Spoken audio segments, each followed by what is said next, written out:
My son-in-law stood in front of the funeral home doors and told me I was not allowed to say goodbye to my own daughter. He said she had left instructions that I was not welcome at her service. I stayed calm, even while my hands were shaking. Then the funeral director walked over, looked me in the eye, and quietly handed me an envelope my daughter had left behind.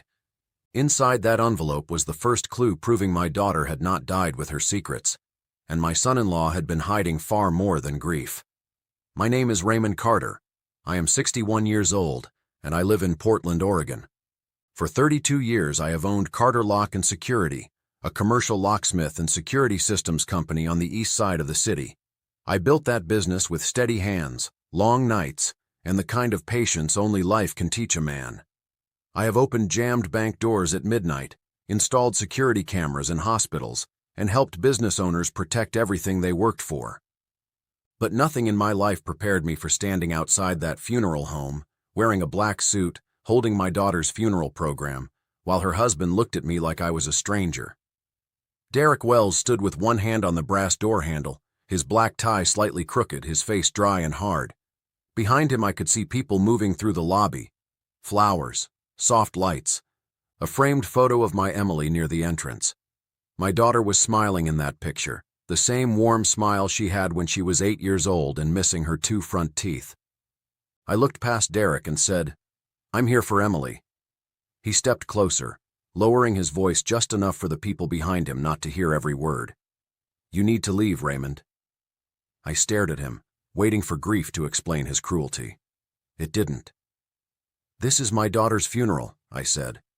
"And she didn't want you here," he answered. That sentence hit me harder than any shout could have. I did not raise my voice. I did not grab him. I did not make a scene. I had learned a long time ago that angry men make mistakes, and calm men see what others miss. My daughter would never say that, I told him. Derek's mouth tightened. "You don't know what she said to me before she died." A few people in the lobby turned toward us. Derek knew exactly what he was doing. He wanted witnesses. He wanted me embarrassed. He wanted me to lose control so he could point and say, "See? This is why Emily kept him away." Then I saw Lily. My granddaughter stood near the guest book in a dark blue dress holding Derek's mother's hand. She was only 8. Her face looked pale and small, like she had been crying for days and had run out of tears. When her eyes found mine, her lips trembled. "Grandpa," she whispered. Before I could move toward her, Margaret Wells bent down and said something in Lily's ear. Lily looked at the floor. That was the first moment I knew this was not only about me. I took one slow breath and looked back at Derek. "Let me see her. That is all I'm asking." He shook his head. "You lost that right." The words were cruel, but his eyes were worse. There was no sadness in them, no confusion, no pain, just control. That was when Thomas Reed, the funeral director, came from the hallway. He was a quiet man in his late 50s with silver hair and careful eyes.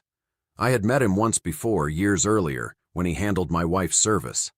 He stopped beside Derek, then looked at me.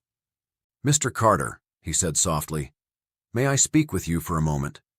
Derek turned sharply. "This is family business." Thomas did not argue. He simply reached into the inside pocket of his jacket and held out a plain white envelope. My name was written across the front in Emily's handwriting. Raymond Carter. For a second, the entire room seemed to fade. I knew that handwriting. I had seen it on birthday cards, Father's Day notes, grocery lists, and the little drawings she used to leave on my workbench as a child. Derek saw the envelope too.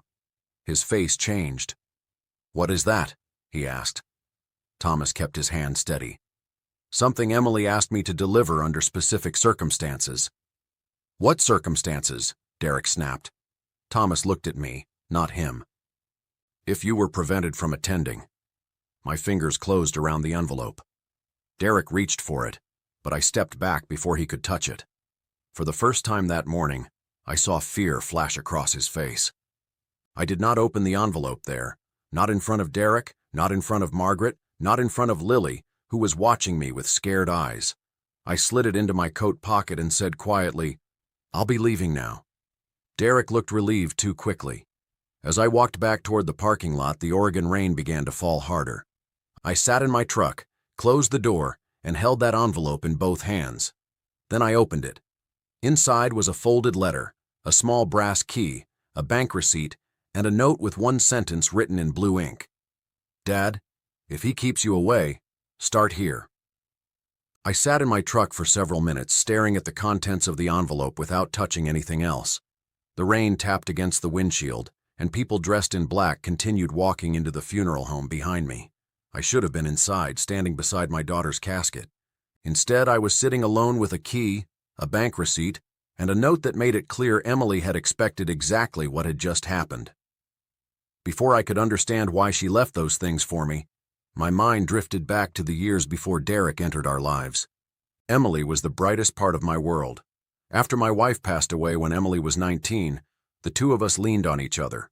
She finished college in Portland while I kept growing my security business. We never lived in each other's pockets, but we talked almost every day. Sometimes she called during her lunch break just to ask what I was cooking for dinner. Other times she stopped by my office with coffee and laughed at how stubborn I was about replacing old equipment.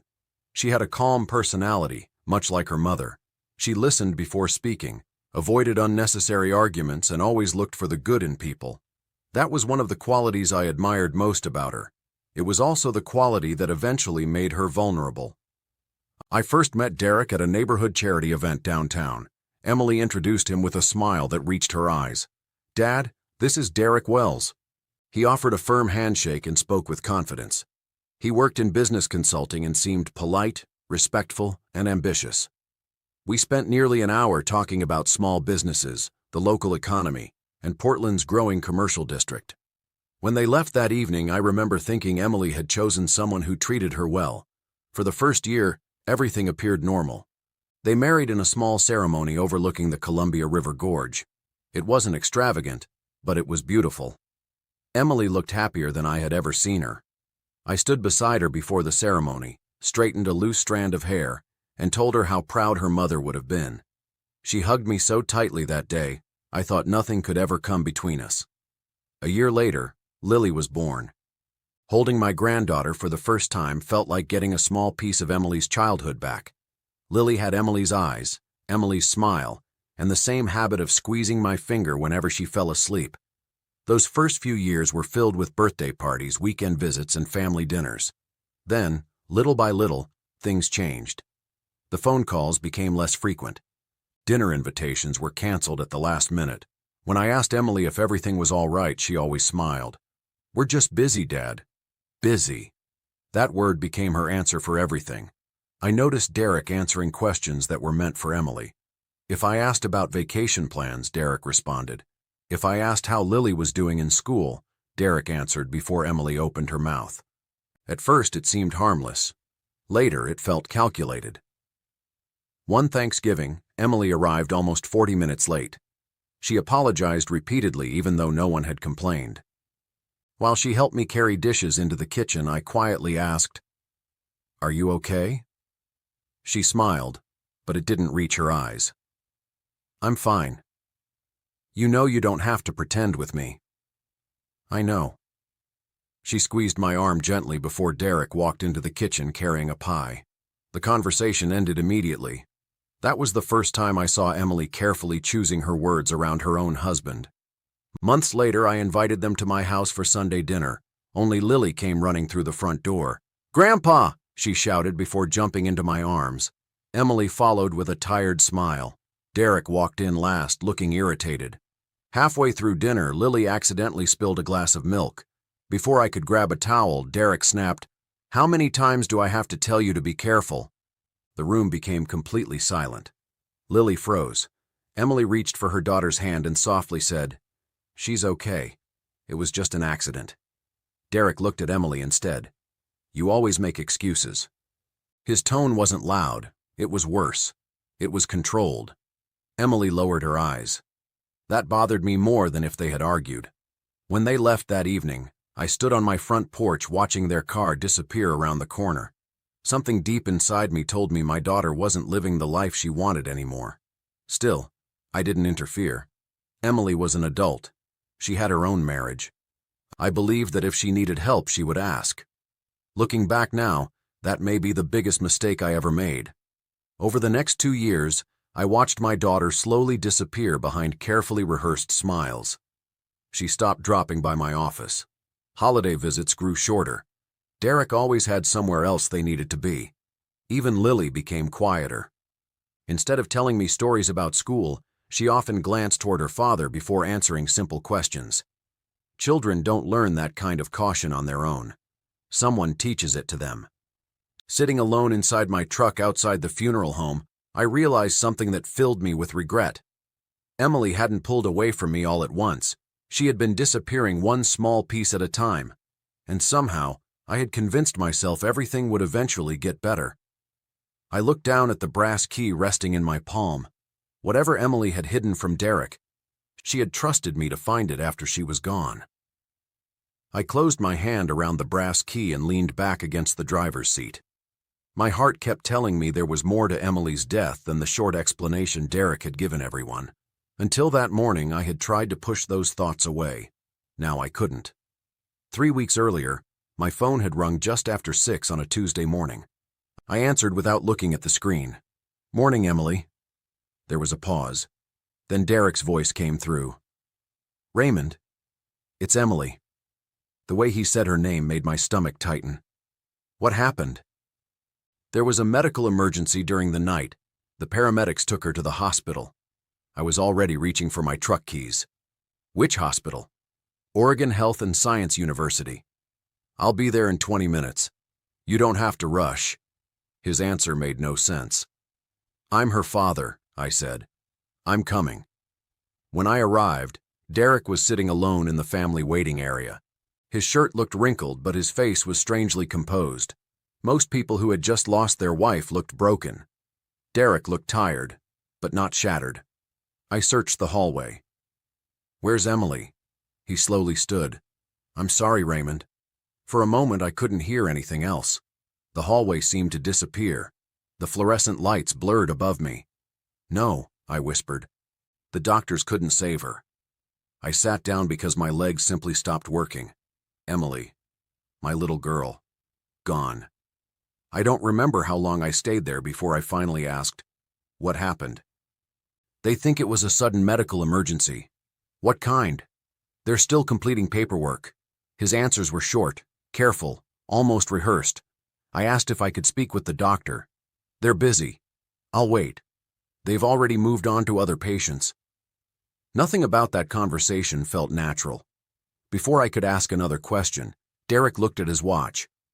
"I have to meet with hospital administration." "You go," I said. "I'll stay." "You really don't need to." Again, the same strange resistance. After he walked away, I remained in the waiting room for nearly an hour.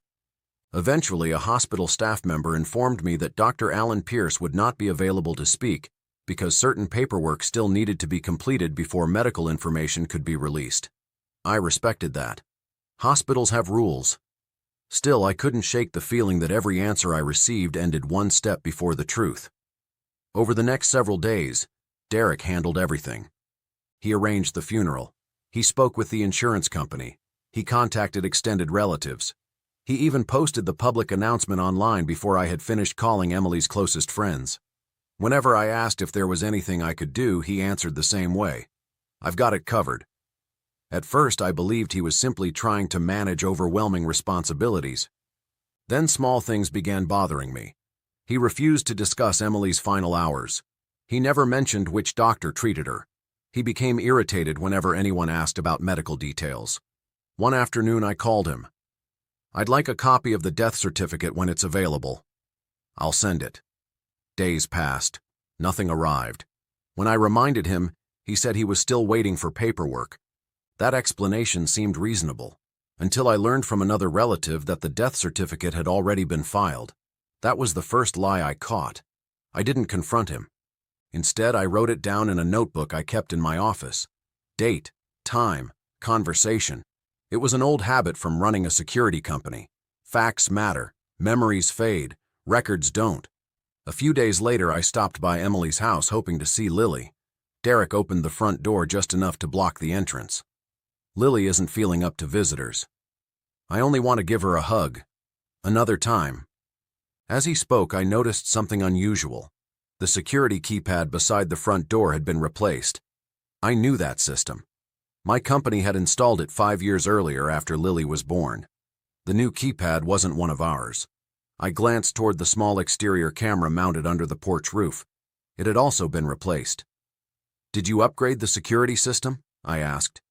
Derek hesitated. "Yeah." "When?" "A couple weeks ago." That answer immediately caught my attention. Our company provided lifetime service on every commercial-grade residential system we installed. Emily knew that. If she wanted an upgrade, she would have called me. She always did. Instead, someone had removed the entire system without saying a word. As I walked back to my truck that afternoon, I looked once more toward the house. The curtains moved slightly upstairs. For just a second, I saw Lily looking out the window. She lifted one small hand. Then someone behind her gently pulled the curtain closed. I drove away with a heavy feeling I couldn't explain. Now, sitting outside the funeral home with Emily's envelope beside me, every one of those moments came rushing back. The unanswered questions, the missing paperwork, the replaced security system, the lies. At the time, they had seemed unrelated. Now they felt like pieces of the same puzzle. I looked again at the brass key Emily had left me. If she had planned for me to find it only after Derek kept me away from her funeral, then she must have known something terrible was coming long before anyone else did. I sat in my truck until the parking lot outside the funeral home had almost emptied. The rain had slowed to a mist, and the folded letter rested in my hands. For several minutes, I couldn't bring myself to open it. The handwriting on the front belonged to Emily, and a part of me still wanted to believe this was all some terrible mistake. Finally, I unfolded the pages. The first line stole what little strength I had left. "Dad, if you're reading this, Derek stopped you from coming to my funeral. That means I was right to leave this with Mr. Reed." I closed my eyes. Emily had planned for this exact moment. I forced myself to keep reading. I hope I'm wrong about many things, but if this letter reached you, please don't ignore what's inside this envelope. Don't confront Derek. Don't tell him what you find. Start with the storage unit. Everything you need begins there. My hands tightened around the paper. Emily wasn't writing like someone who expected to recover from a difficult time. She was writing like someone who feared she might never get another chance. The next paragraphs hurt even more. She apologized for becoming distant over the past few years. She said she had never stopped loving me, and that every canceled dinner, every missed birthday, and every short phone call weighed on her heart. She admitted she had hidden the truth because she believed she could fix her marriage on her own. I kept thinking tomorrow would be better, Dad. Tomorrow never came. A tear landed on the page. I hadn't cried at the funeral home. I hadn't cried at the hospital. But sitting alone in my truck, reading my daughter's final words, I finally broke. After several minutes, I continued reading. Emily wrote that Derek had gradually taken control of nearly every financial decision in their home. At first, it happened naturally. He insisted on managing online banking because he understood investments.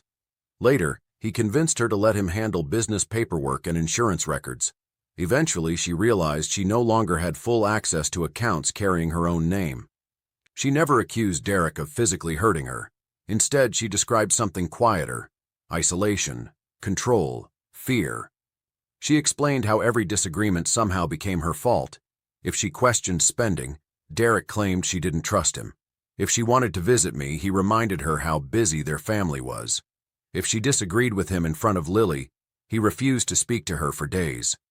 Emily wrote one sentence that stayed with me. "The hardest prison isn't one with locked doors. It's the one where someone slowly convinces you that leaving would hurt everyone else." I folded the letter for a moment and rested my forehead against the steering wheel. Looking back, every canceled dinner suddenly made sense. Every forced smile, every excuse. She hadn't been pulling away from me. She had been trapped. I unfolded the remaining pages. Emily explained that several months earlier she had quietly begun collecting documents because Derek's behavior had become increasingly unpredictable. She feared he had hidden debts she knew nothing about.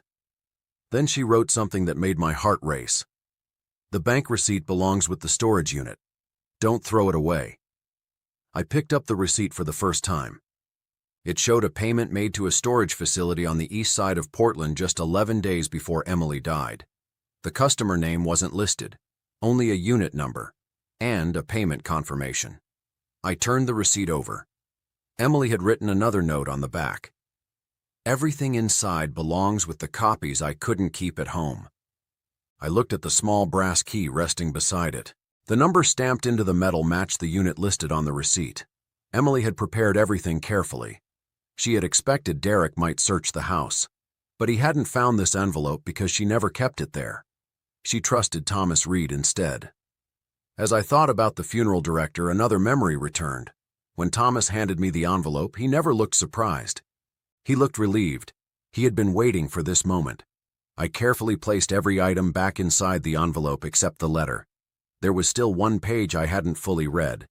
Near the bottom, Emily had written, "Dad, I know you'll want answers immediately. Please promise me something first. Don't let anger make your decisions. Let evidence do that. Derek is counting on people reacting emotionally. Don't give him what he wants." That sounded exactly like Emily. Even while she was afraid, she still believed in doing things the right way. The final lines were shorter. "The storage unit is only the beginning. Please protect Lily. And if Carla agrees it's time, tell her everything. She already knows where to start." Carla. I read the name twice. Carla Nguyen had been my business attorney for years, but Emily had never mentioned meeting with her privately. Now she was part of whatever my daughter had been planning. I folded the letter with care and slipped it back into the envelope. The storage facility would have to wait until morning. Before doing anything else, I wanted to visit one person. I started my truck, pulled out of the funeral home's parking lot, and headed toward my office. In the quiet file room at Carter Lock and Security, there was one set of records I had not looked at in years. The complete installation file for the security system my company had installed at Emily's house. For the first time since her death, I wasn't driving with questions alone. I was driving with directions Emily had left behind. I barely slept that night. Emily's letter sat on my kitchen table long after midnight. I read it 3 more times, hoping I had misunderstood something. I hadn't. Every sentence sounded like my daughter. Careful, thoughtful, never dramatic. She wasn't trying to frighten me. She was trying to prepare me. By 7 the next morning, I was standing inside my office at Carter Lock and Security. The building was quiet before business hours. I unlocked the records room and pulled the installation file for Emily's home from a cabinet. Every project my company completed was documented in detail. Dates, equipment serial numbers, service visits, maintenance records. The original system had been installed 5 years earlier, just after Lily was born. I flipped through every page. There was no request from Emily to remove it, no service appointment, no cancellation, nothing. The system had simply disappeared. That confirmed one thing. Someone had replaced it without ever contacting my company. I carefully returned the file to its drawer, locked the cabinet, and placed Emily's envelope back inside my coat pocket. There was only one place left to go. The storage facility sat in an industrial section on Portland's east side. It was clean, surrounded by tall fencing and security cameras. I parked near the office, signed in as a visitor, and presented the payment receipt Emily had left. The employee behind the counter compared the receipt with the computer records. "Unit 214, he said. "Looks like the rental was paid through this month. Can you tell me who rented it?" "I'm sorry, sir. I can't release customer information without legal authorization." "I understand." He handed me a map showing where the unit was located. When I reached Building C, I stopped outside Unit 214. It looked ordinary. Gray metal door, concrete floor. Nothing unusual. I took the small brass key from Emily's envelope. For a second, I simply held it in front of the lock. This was the moment she had prepared for. The key turned smoothly. I rolled the door upward. Inside, there were no expensive belongings or hidden cash. Instead, I found exactly what frightened me most: organization. Everything had been packed with purpose. A folding table stood against one wall. On top of it sat several labeled storage boxes. Each one carried Emily's handwriting: bank records, medical documents, legal copies, personal journals. Beside the boxes rested a small portable fireproof safe. Emily hadn't hidden random papers. She had built a complete record. I closed the storage door behind me before opening the first box. The bank records showed account statements covering nearly 2 years. I quickly noticed large transfers between family accounts. Several payments had gone toward credit cards carrying only Derek's name. Others disappeared into business loans Emily had never mentioned. The amounts were staggering. Some months totaled more than $15,000. I moved to the second folder, medical documents. Most were routine. Then I found handwritten notes attached to appointment summaries. Emily had written observations after each visit, not about her health, about Derek. One note read, "He insisted on answering every question for me today," Dr. Pierce noticed. Another read, "He became angry after we got home because I asked to keep copies of my own records." The third box contained legal copies. Inside were drafts of separation paperwork. Carla Nguyen's name appeared on nearly every page. Emily hadn't simply considered leaving. She had already begun the legal process. There were also printed emails between Emily and Carla discussing temporary custody arrangements for Lily, financial disclosures, and personal safety planning. Every page carried dates from the months before Emily died. None of this looked rushed. Emily had been preparing quietly for a long time. I sat down on the folding chair beside the table. For several minutes, I couldn't bring myself to open the final box. The label simply read, "Private." Inside lay 3 spiral notebooks, a digital voice recorder, several flash drives, and one large envelope sealed with blue tape. Across the front, Emily had written, "For Lily." I immediately remembered the last instruction in her letter. "Please protect Lily." I did not open the sealed envelope. Whatever Emily wanted her daughter to read belonged to Lily alone, when the time was right. Instead, I carefully placed it back inside the box. Next, I picked up the voice recorder. Its battery still worked. There were dozens of saved recordings. I almost pressed play. Then I stopped. Emily had warned me not to rush. Evidence had to be handled carefully. If these recordings became important later, I wanted everything preserved exactly as she had left it. I photographed every box before touching anything else. Then I called the one person Emily had specifically named. Carla Nguyen answered on the second ring. "Raymond? It's me." There was a brief silence. I found what Emily wanted me to find. Carla's voice grew quieter. "Are you alone?" "Yes." "Good." I looked around the storage unit one more time. The papers, the journals, the recorder, the sealed letter for Lily, they weren't the belongings of someone planning a future. They were the insurance policy of someone who believed she might never get the chance to tell the truth herself. I took a slow breath. "What do I do now?" I asked. Carla answered without hesitation. "Close the storage unit exactly the way you found it. And then, come to my office. I think Emily left enough evidence to change everything." "I know," Carla said softly. "But before we use any of it, there's something about Derek you still don't know." I locked the storage unit exactly as Carla instructed and drove straight to her office in downtown Portland. The entire trip, I kept replaying one thought in my head. Emily hadn't left behind a collection of memories. She had left behind a case. Carla Nguyen had represented my company for years. She was practical, organized, and never rushed to conclusions. When I arrived, her assistant led me into a private conference room. Carla entered a moment later carrying a thick legal folder. She looked tired, not surprised. "I'm sorry we have to meet like this," she said as she sat down across from me. "So am I." For a few seconds, neither of us spoke. Finally, I placed Emily's envelope on the table. "I found everything." Carla nodded slowly. "I hoped you would." "You knew about the storage unit?" "I knew it existed. I never knew what Emily decided to put inside." I leaned forward. "Then tell me what you meant on the phone." Carla folded her hands together. "About 8 months ago, Emily came to me without Derek knowing. She wanted information about legal separation, custody, and protecting Lily. That matched the paperwork I had already seen."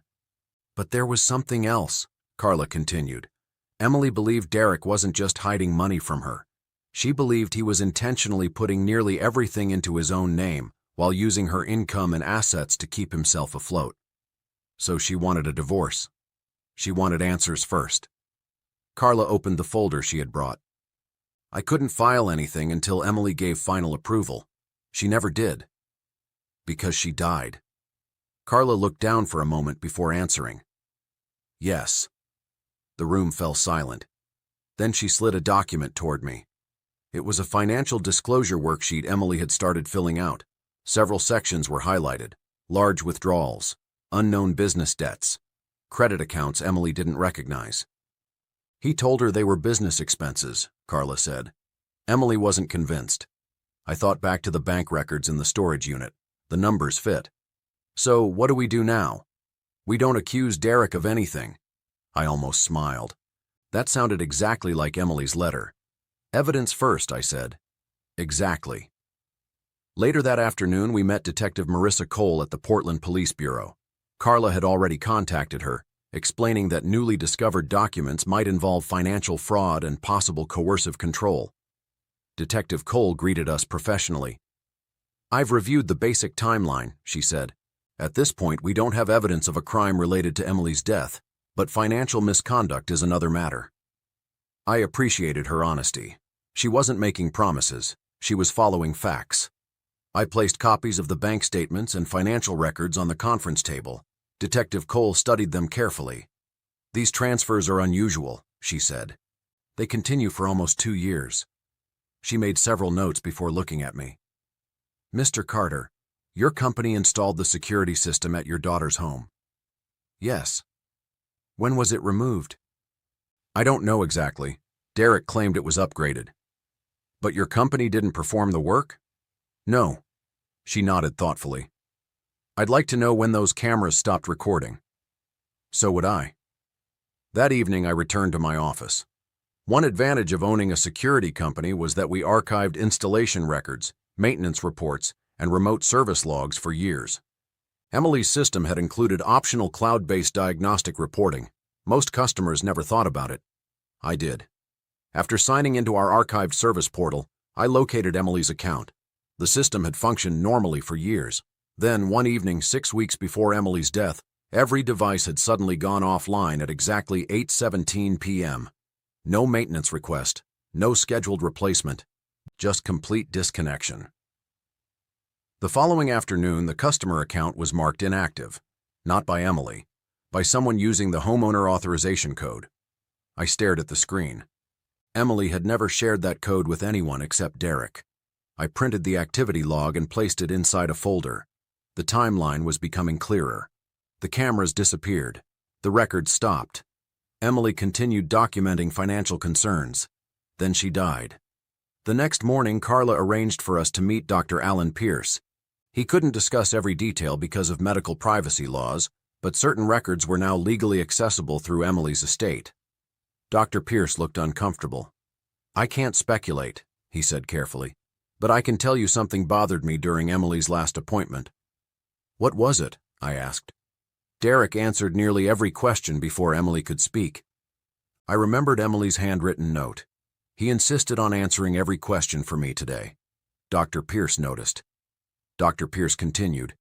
When I asked Emily if she wanted a few minutes alone, Derek refused to leave the room. Emily said it was fine, but... He paused. But? I had the feeling she wanted to say something she couldn't. As we walked back to the parking garage, Carla looked at me. Every piece by itself seems small. I nodded. But together, they tell one story. I looked down at the growing stack of documents in my hands. Emily had asked me not to let anger guide me. She had been right. Anger would have ended this investigation on the first day.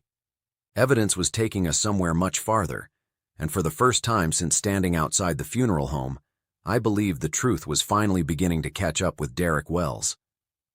Over the next several days, Carla, Detective Cole, and I agreed on one important rule. We would not confront Derek until we had enough evidence that he could not explain away. That wasn't easy. Every instinct I had as a father wanted to demand answers. I wanted to ask him why he kept me from Emily's funeral. I wanted to know why he replaced the security system and why he lied about the death certificate. But Emily's final letter stayed in my mind. Don't let anger make your decisions. Let evidence do that. So I waited. A week later, Derek announced a public memorial gathering at a community center in Portland. Friends, extended family, Business acquaintances and neighbors were invited to celebrate Emily's life. Carla looked at me after reading the invitation. He's trying to control the story. I know. He believes no one will challenge him in public. Detective Cole wasn't attending in an official capacity, but she reminded us to stay calm. If he says something false, she said, let him finish. People often reveal more than they intend when they think they're winning. The afternoon of the memorial, I arrived early. The room was filled with framed photographs of Emily at different stages of her life. There she was graduating from college, holding newborn Lily, smiling beside the ocean during a family vacation years before Derek entered our lives. For a moment, I forgot everything else. I simply missed my daughter. Then Derek stepped to the front of the room. He thanked everyone for coming and spoke about loss, faith, and moving forward. His voice sounded steady, almost practiced. Then he looked directly at me. I also want to acknowledge Raymond, he said. Despite our differences, I hope today can finally bring peace. Several people turned toward me. I remained seated. Derek continued. Emily struggled for years because certain family relationships caused her tremendous stress. She wanted distance, and I respected her wishes. A few quiet whispers spread through the room. He wasn't honoring Emily. He was rewriting her life. Then he made the mistake that changed everything. I know some people believe false rumors about money, he said. The truth is, Emily trusted me completely. She never planned to leave our marriage. Carla glanced at me but said nothing. She knew we had reached the moment we had prepared for. When Derek finished speaking, he invited guests to share memories. I slowly stood. I'd like to say a few words. The room became silent. Derek forced a polite smile. Of course. I walked to the front without hurrying. I won't argue with anyone today, I began. This gathering is about Emily, not me. Several people nodded. My daughter was honest. She believed truth mattered even when it was difficult. I paused before continuing. Last week I was prevented from attending her funeral. A few guests looked surprised. I accepted that decision in silence because I believed there would be a time to speak with facts instead of emotions. I reached into my folder. I've learned that Emily secretly met with an attorney regarding legal separation. Derek's expression changed immediately. That's a lie. I ignored him. I've seen financial records showing large transfers from Emily's accounts into debts carrying only Derek's name. Those were family expenses, Derek interrupted. Carla calmly stood. As Emily's attorney, I can confirm she consulted me privately regarding separation, custody of Lily, and financial concerns. The room fell completely quiet. Derek stared at Carla. You can't say that. I can confirm my representation because the relevant records are now part of Emily's estate proceedings. His confidence began slipping. I continued. Emily also documented concerns about financial control and prepared copies of important records before her death. Margaret suddenly stood. You're attacking a grieving husband. I looked toward her. No. I'm repeating what Emily documented herself. Derek took 2 quick steps toward me. You're making all of this up because you never liked me. Instead of answering, I handed Carla a copy of the account summaries Emily had preserved. She passed them to Detective Cole, who had quietly entered the room moments earlier. Detective Cole addressed Derek in a calm voice. Mr. Wells, these financial documents will become part of our ongoing investigation. We will also be requesting additional banking records. Derek looked from me to Carla, then to the detective. His face lost its color. This is harassment.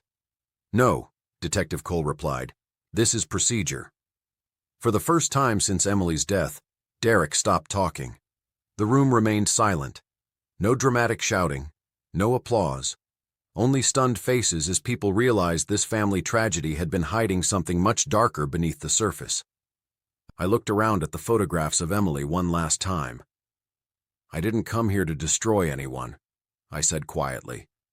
I came because my daughter deserved to have her own truth heard. No one argued with me, not even Derek. As I walked back toward my seat, I realized Emily had been right. The evidence was speaking for itself, and Derek had just made his final mistake by publicly claiming Emily had never intended to leave him, a claim the documents could now directly contradict. In the weeks that followed, the evidence Emily had protected did exactly what she believed it would do. Bank records, legal files, archived security logs, and the recordings from the storage unit were turned over through proper legal channels. Derek was charged with multiple counts of financial fraud, unlawful misuse of marital assets, and obstruction during the estate investigation. Months later, he stood before a judge instead of another room full of people he could manipulate. The court found him guilty, ordered full financial restitution to Emily's estate, and sentenced him accordingly. For the first time in years, he could no longer control the story. The family court reached its own decision soon afterward. After reviewing Derek's conduct, the financial evidence, and testimony from those who knew Lily best, the judge ruled that her safety, stability, and emotional well-being came first. Temporary guardianship became permanent custody, and Lily came home with me. The first evening she unpacked her room, she quietly hugged me and whispered, "Mom knew you'd come for me." She was right. Emily hadn't asked me to seek revenge. She had trusted me to protect the truth. In the end, the truth protected Lily, and finally gave my daughter the justice she deserved. If this story reminds us of anything, it's that the truth doesn't always speak the loudest at first, but when it's protected with patience and evidence, it has a way of finding its voice. Sometimes the strongest thing a person can do isn't to fight back in anger, but to stay calm long enough for the facts to speak for themselves. I'd really like to hear your thoughts. If you were in Raymond's position, would you have stayed as calm as he did? Or would you have confronted Derek the moment you were turned away from the funeral? Let me know in the comments. If you enjoyed this story, please leave a like. It lets me know you want more emotional family revenge stories like this one. And if you haven't subscribed yet, I'd love to have you here for more powerful stories about family, betrayal, justice, and the strength it takes to do what's right. Until next time, remember, the truth may take its time, but it never forgets where to go.